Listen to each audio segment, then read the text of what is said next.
Geng, pasang rod handle, okey, kereta Pro 2 Azia, okey, kat sini. Ni. Untuk kereta Azia E memang tak ada, geng, memang tak ada, dia tak bagi benda ni. So kita kena pasang sendiri dah. Dan dia memang dah standby lubang kat sini. Okey, kita just cari lubang dia. Nak cari lubang dia senang je, kita pakai jarum cucuk. Okey, cari lubang dia. Okey. So jom kita cari lubang dia dan kita pasang benda ni. Datang sekali dengan skru dia lah, saiz 10. Okey, jom kita pasang, geng. Saya dah cucuk, geng, ni. Cucuk lubang ni. Okey, cari lubang dia. Ni. Nak cari lubang dia senang je, geng. Okey. Ini tengah-tengah ni. Centerkan macam ni. Lepas tu try lah cucuk tengah-tengah ni. Cucuk kat sini ujung. Mesti jumpa punya. Okey, dah cucuk dah pakai jarum. Okey, ambil skru.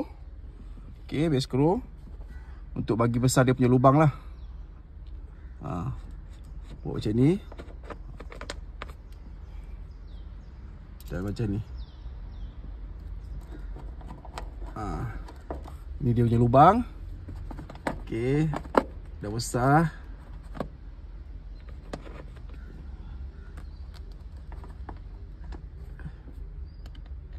Kita try lubangkan besar dengan sikit, bagi besar sikit lubang dia.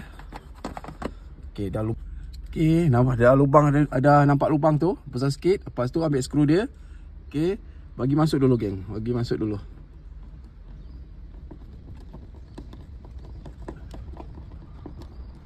Geng, dah jumpa lubang dia. Lepas tu buat lubang besar sikit.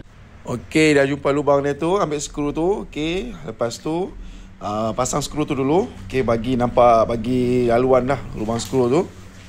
Kita pasang macam ni lah. Okey, dah.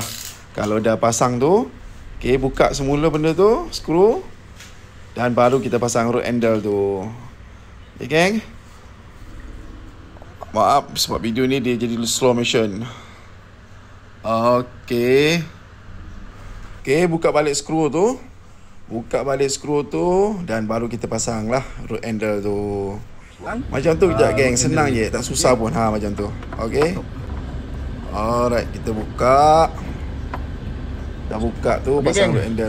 So, skru kiri kanan dah pasang. Dia punya hasil. So, tak susah pasang, senang je. Okey, dah pasang semua tu, skru tu ketat-ketatkan. Okey, barulah pasang dia punya penutup kiri kanan tu. Okey, settle. Next perpasangan untuk rod handle tu sama je, geng. Okey, ambil jarum, cari benda tu. Okey, pertama ukur dia macam tadi lah saya tunjukkan video mula-mula tadi. Dah ukur nanti, cucuk pakai jarum, confirm jumpa, geng. Okey, takkan tak jumpa, mesti ada sebab lubang tu memang dah disediakan. Okey, cuma benda tu tak adalah untuk Pro 2 Azia E, tapi lubang ada. Kita kena cari lubang tu dengan cara cucuk dengan jarum. Okey, geng, stay tune. Bye.